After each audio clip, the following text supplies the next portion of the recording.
Karyn Alexander, and this is Jack Lazzaro. Together we host the NoNDB podcast, Tales from the Trailer. Thank you for joining us today. Like, share, and follow.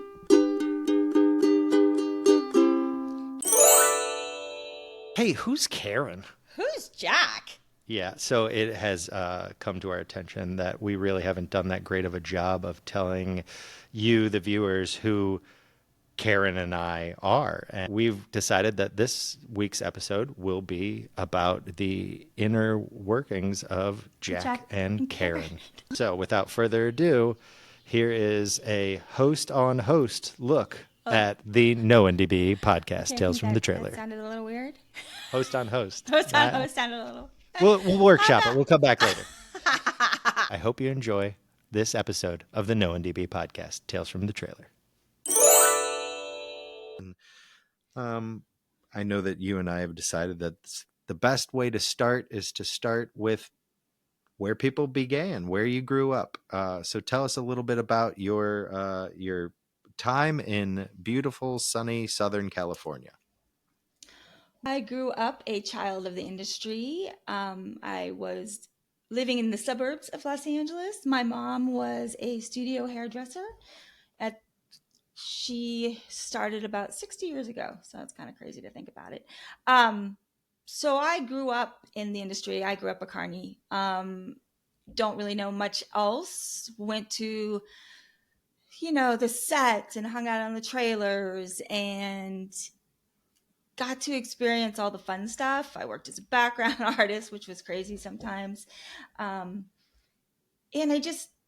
I feel like I was really lucky. I was really blessed to grow up the way I did. I was able to experience things and go places. It was an enchanting world to be a part of. And it is the beginning of my love for making movies and the magic of it all.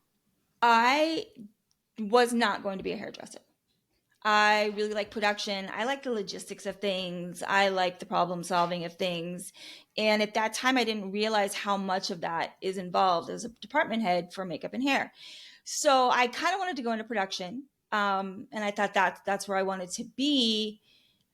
But then I got married and I was like, I'm never going to be home and I want to have kids and I want to have a family. And so this probably isn't the right route for me.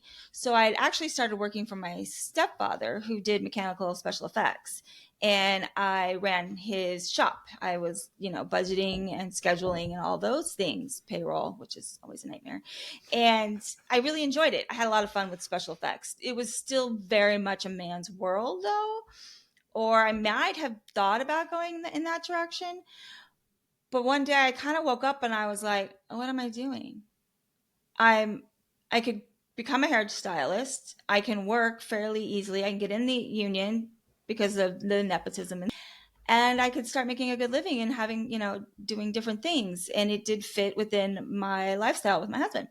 So I told my mom I was going to do this. And she said, well, if you're going to do this, you're going to go to a good school. And that's why we picked Sassoon. The cutting and color techniques and stuff that you learn there are just such a good base for anything. And then when I got out, my mother had me apprentice, I guess you could say, in a salon. She wanted me to do 2 years. I only made it about a year to get speed up and learning to deal with people and blow drying and curling and all the things that you need to do. So I kind of went that path. And while I was doing that, my mom was bringing me in as a colorist on shows and things so that I could also get used to working with casts and stuff like that until we got the opportunity to get my days. And at that time, the union, if it went down, if the union was not depleted, but almost depleted, you could work off, they used to call it off book. You could hire off book. And I was able to do that because there was an opportunity while my mom was starting a show, the union went down and I was hired off book. And because of my mom and the favors she had done other people, she asked a few favors and I was able to get my 30 days. Got your 30 days. That could take the better part of a decade. It has taken people the better part of a decade. No, I understand how blessed I was for it. And I appreciate my mom so much. I do like to say though, because everyone's like, well, you got in because your mom. My mom opened the door. She absolutely opened the door for me. but she told me I had to walk through it and I had to do the job well. And then I became her key, but I had to deliver on the promise and I had to, learn Well, and do things the right way. well, I didn't get to there was a just, time there. There was a period of about 2 years where you hung your hat on being really good at color. And yes. I mean, that's a specialty of your business that is highly sought after. So yeah, that's the thing about nepotism is you can't keep it from happening, but you can see when somebody squanders the opportunity that they were given, and how that works out. So And, um, and I knew at the time that it was a great opportunity and I knew how hard it was. And I mhm. knew how lucky I was. It took my mom 5 years to get into the union, Right, and I'd only been out of school for 2 years, and I'm working on movies with Steven Spielberg. So right, yeah, I was incredibly lucky, and but I also, with that, had so much responsibility to perform well because now it's not just my reputation; it's also my mother's. right. No, that makes sense because, uh, well, it's just that it's family being family, and what a wonderful thing to have. But also, once you get through that door, it's up to you to become as indispensable as possible. And at the time too, filmmaking was in Los Angeles. It wasn't all over the country. It didn't have the big markets and stuff. Even though you had some, it, it filmmaking was still Los Angeles, California. And kids of, like, I know that prop makers, their kids became prop makers. I know special effects people that their kids became special effects people. It was almost a generational thing. You did what your parent did, Hmm. and by doing that you passed on that knowledge. It's just, it's like the baker's son becoming a baker or taking over the store. You kind of did that. It was almost, I can't imagine not doing that. I mean, my brother does stunts. We have a lot of people in stunts. My sister's the only one that didn't really go that way. She's a baker, funny enough, but she didn't go that way. She's more front of the She's had camera. time in front of the camera more She's than more front behind of the the camera. camera, Yeah. where Kenny and I were definitely not. I mean, my brother's very funny. We like to joke about how bad he is at acting. So, because sometimes in stunts you have to act, and it was really bad. But I mean, it was. I even had a friend in high school that, because of her relationship with me and my family, went to film school and Hmm. became, she joined the ranks of the community. But it's something that if you're around it, it would be hard. You'd be hard pressed not to do it. We're going to spend some time with Jack and kind of see how he got started and where he comes from. Hello. So, Jack, tell me, you are a kid from Cleveland, Ohio. You Yep. kind of grew up in the theater. You already have a love for the creative sport that we Hmm. do every day. You end up in Los Angeles somehow working for a makeup effects lab. Sure. Yeah. Yeah. What did that teach you, and how did you kind of get to that position from Sure. Ohio? Sure. So yeah, I grew up in the theater. I went to college for dramatic performance at one of the top 5 schools in the country, the University of Cincinnati College Conservatory of Music, where we had to do all of the different aspects of theater performance and also theater construction, costume, and makeup. So that's where I found the love for it. I got out to LA and I was talking with one of my buddies who I went to college with about, maybe I should try makeup. And he said he had uh, some guys he grew up across the street from who had a makeup effects shop, and would I like to see if he could get an internship for me there? And I did. And so when I got that internship, for me, it was the first time that I got to exercise one of the things that I think is most important whenever you have a new job, which is making yourself as indispensable as possible. And I just lived in that shop and soaked up any information that anybody would teach me. what kind of clay do we use? Oh, Chavant. How do you thin that out? How are you getting such detail? What are you doing? So I just became a shop rat for a short amount of time there, and I worked myself up from uh, not knowing anything to running foam to being head foam runner to making sure that all the orders got to Eastern Europe where they needed to be at the time, or Mm-hmm. somewhere in Arizona by by 6 o'clock on a Thursday. So I just found that if you were a go getter, if you did exactly what they told you to do and nothing else, then you live to fight another day. So I think that's the lesson that I learned from that early time period there. Then a writer strike happens. Am I correct? Yeah. Yeah. So the writer's strike happened in 2007. I had been working myself up through the ranks in the makeup shop, and then had gone to Europe a couple of times. And then this strike happens. So I'm talking to my dad, and I'm like, I'm not union here in LA. I don't know what I'm going to be doing for work. My bosses have said that there's no more movies coming because of this impending strike. And my dad said, well, that's terrible for you if you want to stay there. What's happening in other places? And I said, well, I've been talking to some of the PAs in Shreveport, and they've got like 10 to 12 films that are going to be there. He's like, well, it seems like 10 to 12 more films than you've got where you're at right now. Maybe you should go out there and sublet your room in LA and make a go of it. And I did, and it was great. I got my union card there. I got my feet wet in a small market where there was opportunity, and I think I made the best out of those opportunities that were given to me. So And then you made another move. yes, I had a really good run in moving down from Shreveport down to New Orleans.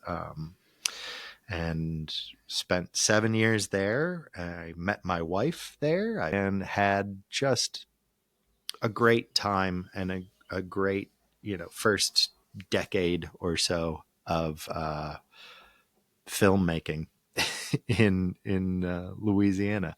And when the governor messed with the tax incentive, my new bride and I looked at each other and said, well, we can starve here or we can try our luck someplace else. And I had the fortunate ability to key a show, a USA television show in Atlanta before any of the kerfuffle with the film incentive went through in New Orleans, and I was able to make the transition over to Atlanta without much hardship.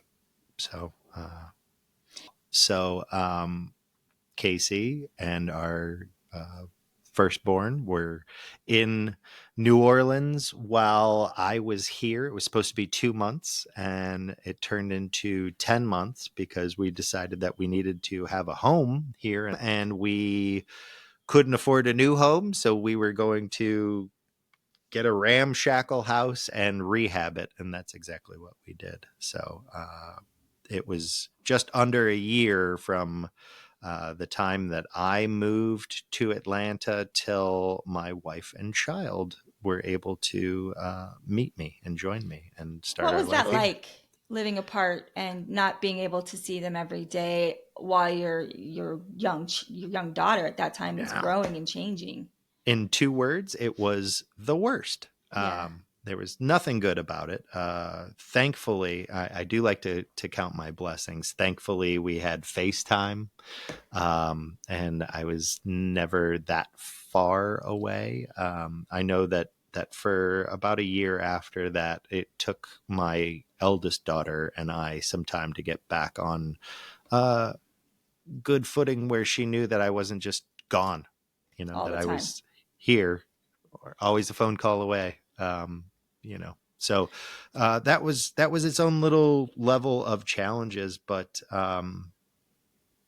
we not only weathered the storm, but we found our footing on what we wanted our home life to be. And that changed during pandemic or this most recent strike. All those things are different evolutions of that same initial time period where we were establishing our home life here in Atlanta.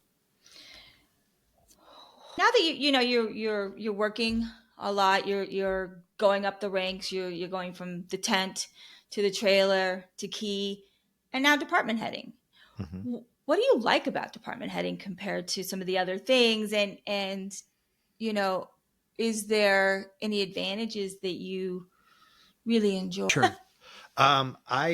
I love being part of a team.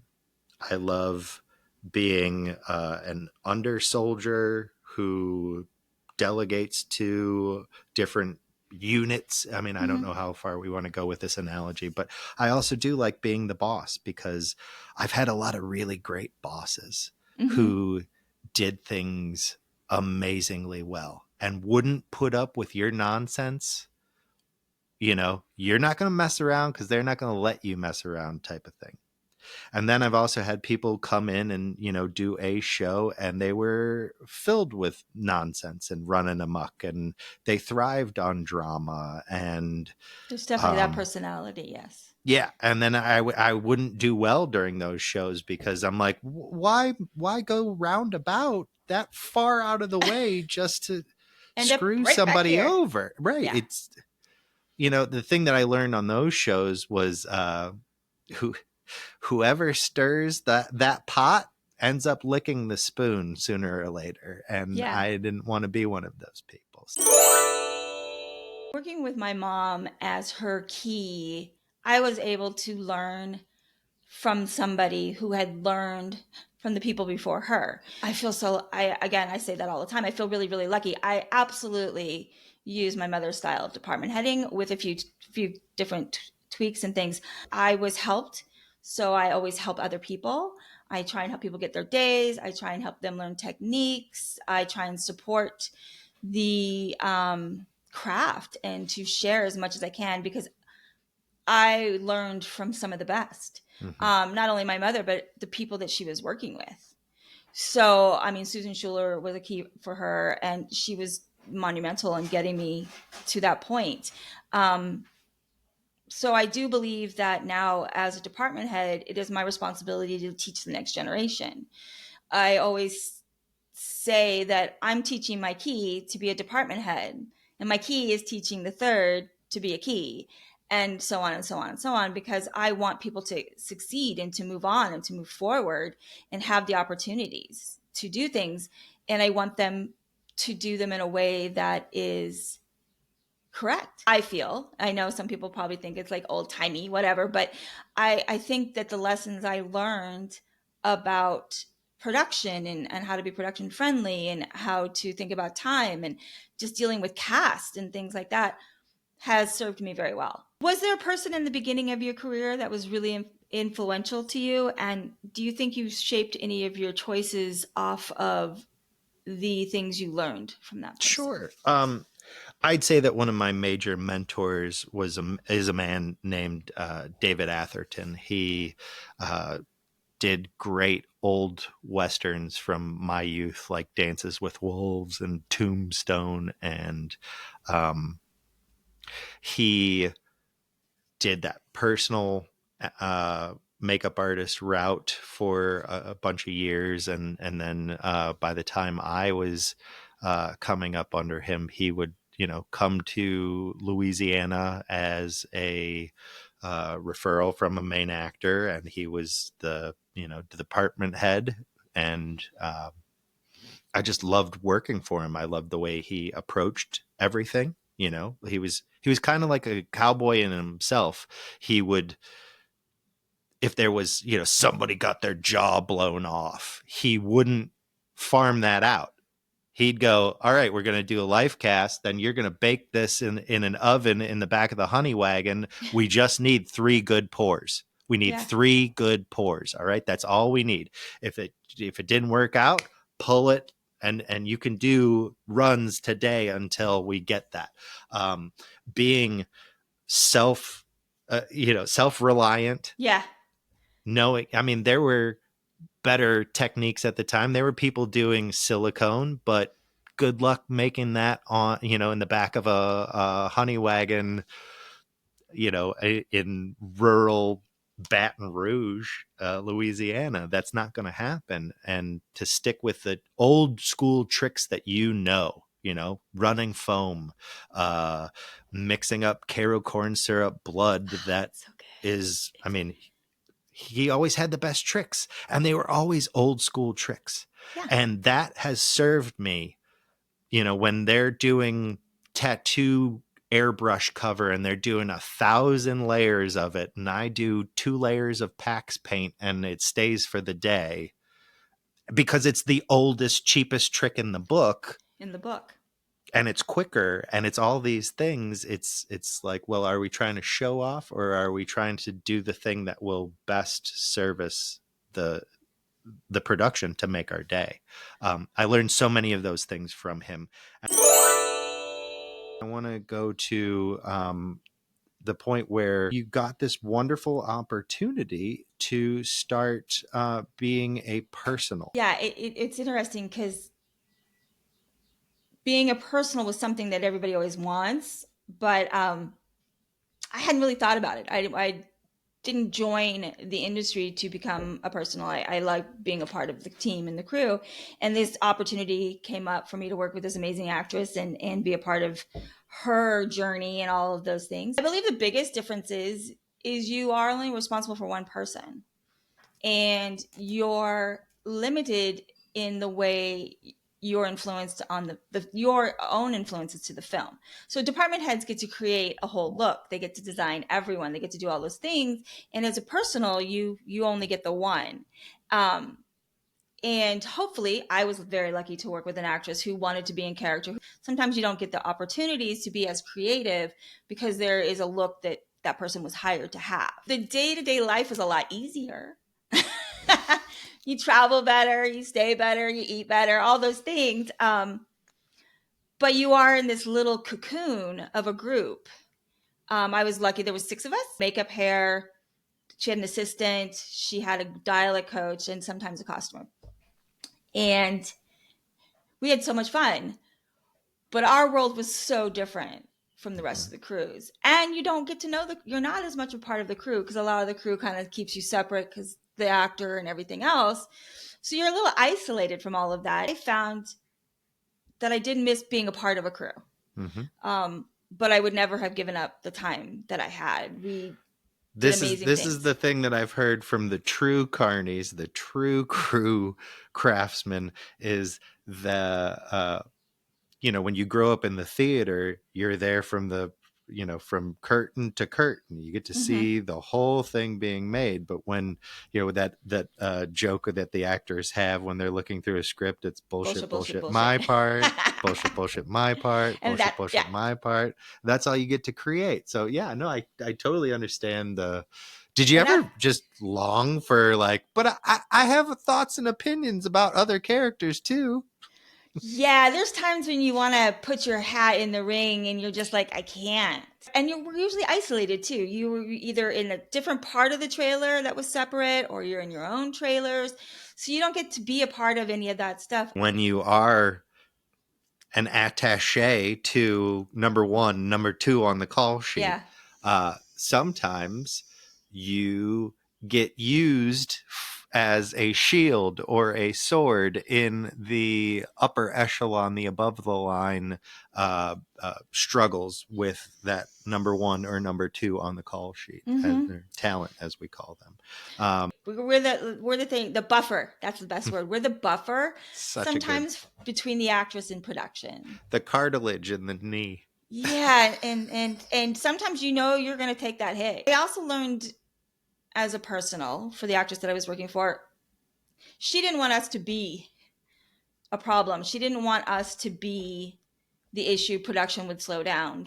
Basically, out of sight, out of mind. So when we were called to set, first people on set. stayed to the very end. We didn't cause a lot of chaos. We didn't ask for a lot of things because everything that we did reflected on her. Mm-hmm. And she was somebody that was from the theater, and had a very professional way of doing her job. I mean, she was always 15 minutes early, through hair and makeup, no problems. You never had to ask her twice for anything. So we kind of had to reflect that as well. Professional. Mm. We were always trying to be helpful and gracious and stay out of the way and do our job and protect our actress when we needed to protect our actress. Was there a big lesson that you wish you would have learned sooner? Maybe that's the better question. I think I wish I would have understood that trying to give people my knowledge would offend them. So me being a little more outspoken about procedure or things like that probably hurt me, because then people think that you're talking not down to them, but you want their job. You think that you're good enough to be doing their job. And all I was trying to do was make things easier for everyone. I wish I would have learned that. I wish I would have learned that sometimes it's okay to just sit back, be quiet, and do your job. Which was not, if you know me. It's a great answer. No, it took me, I think, 2 decades to figure that one out. I mean, it's really hard to watch somebody make mistakes and them not allow you to help because they're afraid of your work experience or your life experience. Mm-hmm. And I believe that there's a lot of people in our industry that are afraid. They're always looking over their shoulder because they don't have enough faith in themselves as a department head. They're always worried that someone's going to take your job. You and I have had conversations about this where I talk to my keys, I talk to my crew, and I'm like, okay, I'm not sure where this is going to go. How do we do this? And I let them excel and create too, because I learn things every day. If they're not involved, why are they there? Yeah. If you're not utilizing them to the best of your ability, are you even department heading? Yeah. I mean, absolutely. If you want to do everything there is on the show, you're doing yourself and your crew an injustice. Oh, you'll do really well on the tiered level where you can only have 1 or 2 people. But when you get to the point where you can have a staff and a crew, if you're not utilizing them to the best of your ability, you are woefully ignorant. Okay, so Jack, what is something that people misunderstand about you? On set or personal Everybody life? wants to know that question. In general, what do people misunderstand about you? Well, I think what people understand about me is that I always want to have a good time, and I think that just comes out in me. It's not that I'm always trying to make a joke, but if something's funny, if it's low-hanging fruit, I'm not just going to leave it there. If you set me up for a 3-pointer, I'm going to hit it every time. But as far as work is concerned, I think that people misunderstand that jovial attitude for screwing around and not getting the job done. I think one of the things that when I'm in a department head situation is, I try to tell my people, we are going to get our job done and we have to have a good time doing it, because otherwise, why are we even here? And I think that comes out in the tone of the work. It's people enjoying what they do and fostering the best environment that we can while we're working such long hours. And I don't think people understand how important it is to have a certified good vibe technician on set. If you hadn't gone into makeup, if you had not gone to Los Angeles, sure. Do you think you would have found another way to be in the industry? Do you think you would have done something else? I have a long history of what I like to call follow the dopamine. It is a little neurodivergent trick of, how do I know that I'm in the right space? How do I know that I'm going in the right direction? And normally that's, does this feel good? Is this spurring me on? I also became allergic to doors closing. Okay. So as soon as I feel like there's a door closing, I'm like, window, window, window, window, window, Running, window. jumping, running, Is there a jumping. window that I could crash through? Because, Right. and then I just bloodhound if a situation or a possibility is opening or trying to blossom, capitalize on that and get there Mm-hmm. first. I think my entire career has been, because I'm not the best or the brightest or the smartest or the thinkiest, but but I do know see a need, fill a need. Uh-huh. And when I was trying to get in to the union in LA and the writer's strike was happening in 2007, I saw that all of the people who already had a flourishing career were about to be withering in that town. And it was Mm-hmm. going to start right here with me Mm-hmm. because I was last in, first Yep. out, Yeah. right? Yeah. So, see a need, fill a need. I had just been in Shreveport. I had made some pretty good connections with the local people there because Mm-hmm. I'm an amiable guy. I mean, you first day on set in the pine tree forests of northern Louisiana, and you see the gas truck guy not smoking near the truck, but literally physically on the truck. You're like, I need to go talk to that guy. And I Safety told, first. yeah, I was like, hey, guy, safety third. And he was like, hit don't differ. Hit don't differ. I was like, okay, so I'm here now. All right. And Yeah. let's, Oh, Shreveport. oh, Shreveport. So, see a need, fill a need definitely was the biggest benefit or had the biggest payoff. So I don't know if I waste my time thinking about what else I would Uh-huh. have done. I mean, is there not another department you'd be like, oh yeah, I could do that. I could thrive there. I mean, props because you're fabricating stuff on the fly. Mm-hmm. I'm not smart enough for VFX. I mean, I'm sure they have comprehensive programs where I could have learned it Yeah. and 3 years in really took off into my own Yeah, there's a skin or lot something of like that. knowledge needed there. I mean, it's like Yeah. beauty versus special effects. You got to Yeah. learn 1,000 different foundations. You and I have had a lot of conversations about our philosophies on work and things like that. And one of the things you always say is that this is a team sport. Mhm. I just wanted you to expand on that idea a little bit and kind of tell me what you're thinking. Sure. The business of making film is the greatest and biggest team sport ever. It takes every department and every little guy up to the head honcho of every department doing exactly what they need to do. Controlled chaos is a great phrase. And I know I've said it before, but the analogy of when you hear the orchestra tuning before they begin, it seems like it's just noise and raucous. And then the conductor's baton goes up and you hear silence.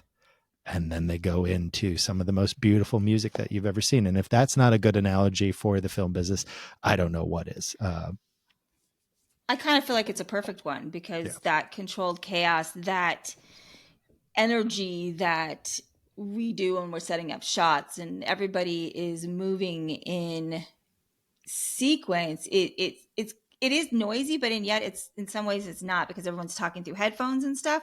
So you don't really know what's happening. They all know what they're doing and stuff like that. But we just kind of get to see all that happen Yeah. because we're kind of If you were usually outside of it, you wouldn't know what was happening, but you'd know, no okay, something is changing. Right. something big is happening. And not only that, when it gets that quiet part and the cast comes on set, that's sometimes when we do our last little bit of stuff. Although I like to do it before that, but that's our last moment in the sun before we have to step off and they have to make art. Mm-hmm. But it definitely, in teamwork goes through everything. I mean, we have to be teams in our departments. We have to work in sync with the ADs. I mean, it is a huge team sport, and I think that's a really good analogy. And I liked how you just said that it has to be in sync because you know immediately when somebody's out of sync and they're not being a good team player.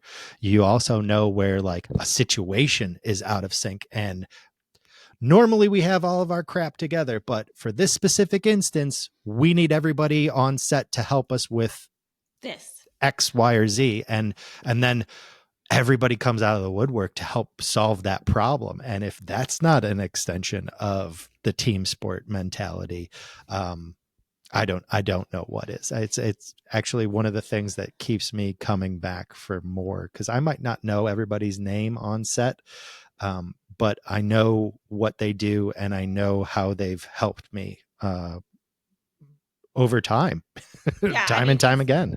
it's amazing how you would never think that lighting or grips would be involved in hair and makeup, but there's been so many instances. Well, for one, electric provides us with stingers, which give us electricity, which gives us irons. Grip and, they do all these things for us. Sometimes they build things for us, and sometimes they set other things up. And it's a kind of a strange interdepartmental thing. You just don't think that the two departments would ever come across each other, and yet all the departments meld together to create. Jack, you and I were just kind of talking off camera for a minute, and I think it's something that's really important for people to hear. So I want to kind of go back to it, and Sure. let's talk about being on set and that being your life. And So yeah, so we had this benefit of coming to Atlanta, and then I'm always working, and that's great. And you had talked about how there's a way for you to be on set, and you're making the day and doing all those things, and that's your identity, and that's your job becomes who you are, and that's a pitfall that a lot of people fall into, and so when Casey and I were having that conversation of where are we going to live, because I don't want to be living out of a hotel. I want you guys with me. We have the benefit. The promise that I made was if we have to homeschool for a year because I get a job in New Zealand, Japan, or wherever, yeah, I want you guys with me. mm-hmm. Wouldn't that just be a wonderful experience for our girls to have, as opposed to a crap experience of, do you remember that time when dad wasn't there for a year? Yeah.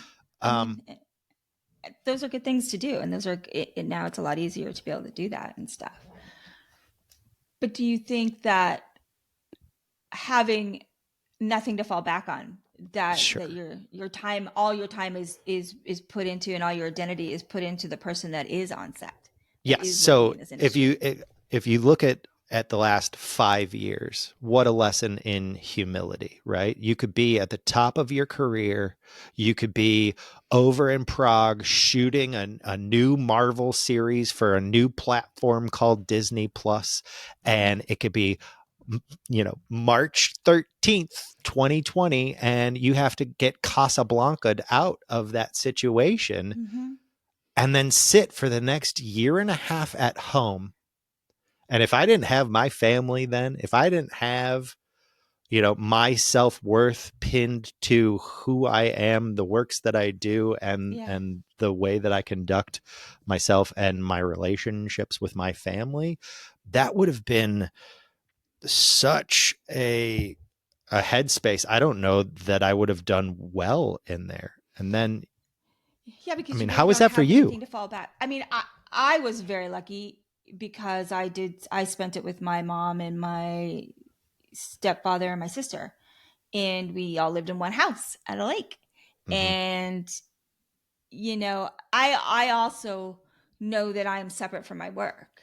I know that my job is my job. It's not who I am. It's not how I define myself.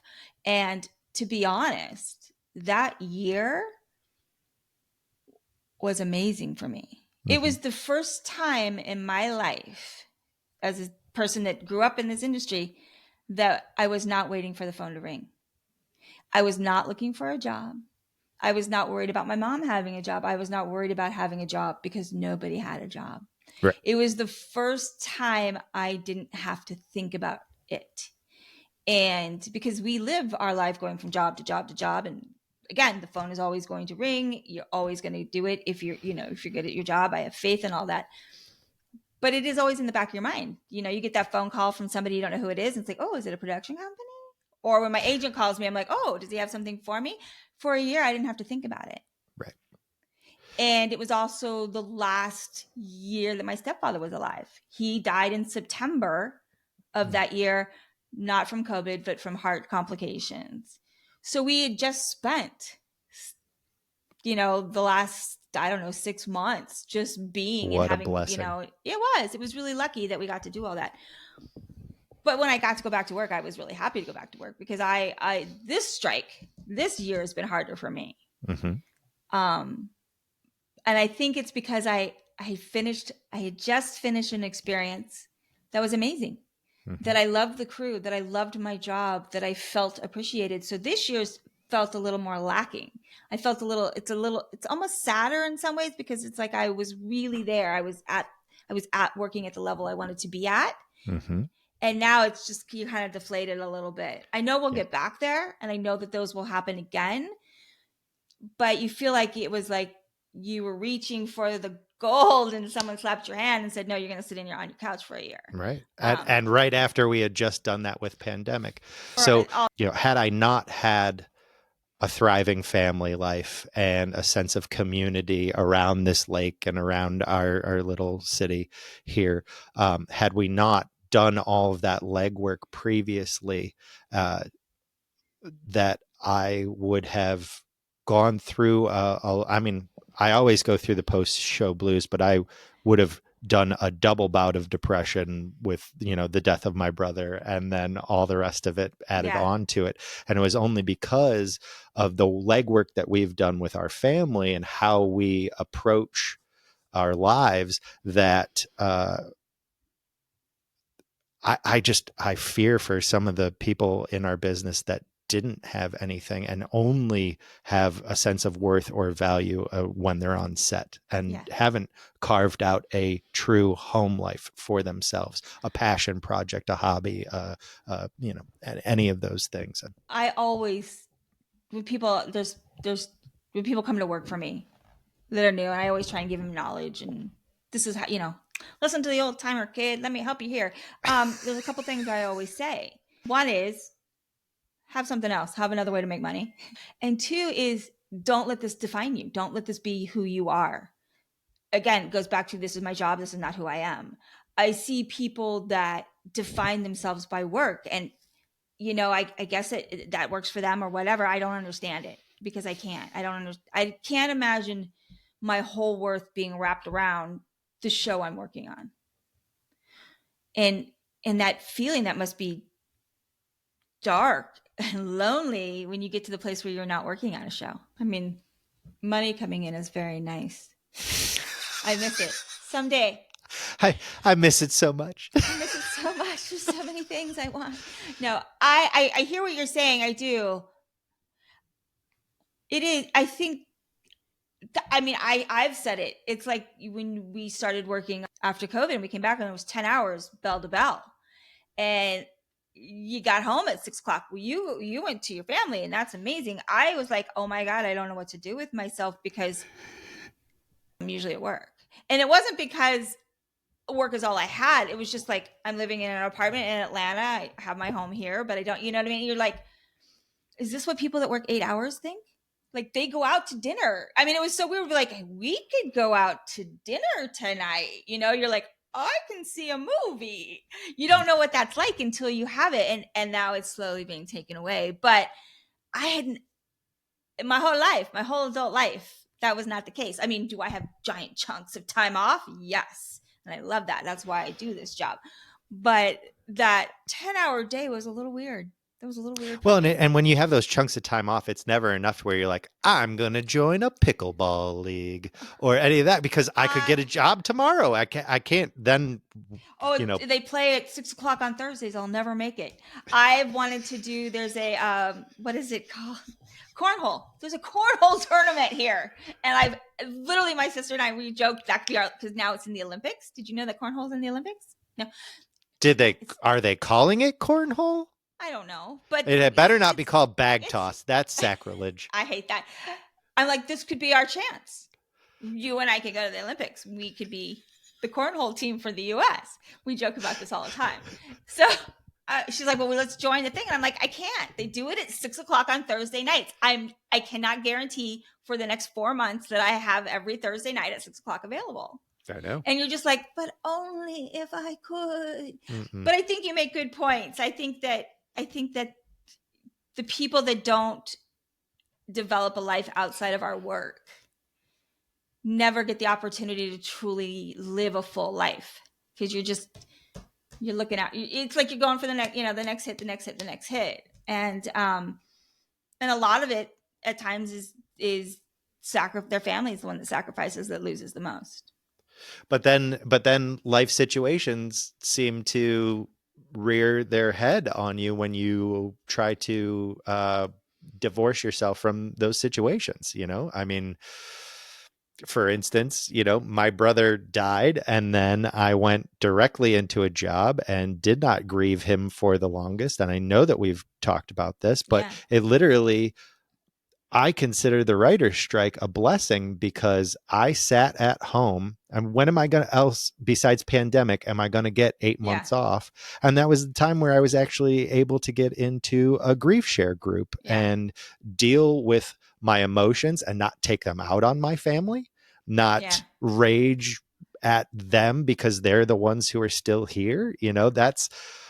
There's so much of that where I consider myself blessed because I was able to deal with those things in a safe, healthy manner. It didn't start out healthy, but I'm glad I got back to healthy during that time. And I wouldn't have gotten that. I think we all can say, thank God for the time we've had, because it is good to have this time. It is a good reminder to step back and take a breath. I went through the same thing. My stepfather died in September, and I started Ms. Marvel in October, and went from Ms. Marvel to Moonshot to Hocus Pocus to Tales. I mean, I didn't stop until that month off or two off before Fear. And I think I was taking it out on people. I know I was. A very good friend of mine and I had an argument that was horrible for both of us. But I think it was because I didn't know how to deal with my grief. And I was working, and I'm at work, and now I'm at work. So I have to work is the most, I kind of buried myself. It's a thing that I have. Yeah, I have this. I don't have anything else, but I have this. I have this, and this is where I'm going to put my energy, and this is what I do. So, but I have had conversations, and I've kind of figured out what I was doing. So last year, when my mom got sick, I was able to at least handle it better, because I knew that it was, one, going to be okay. Two, I knew that I didn't have to bury those emotions to do my job. Yep. I was in a very safe space. Such a cliche word, but I was safe where I was. I had good people around me. And I think that cultivating that crew and all those things that Mikey has done gave me the opportunity to deal with things better than I did when my stepfather died. And now I can see the benefit of dealing with things in a different way. Our entire crew was tight. It shouldn't be a unicorn. It should be an everyday occurrence. It's really kind of funny because, it was the ending of a series. It was the ending of the show. So the cast was going through a lot.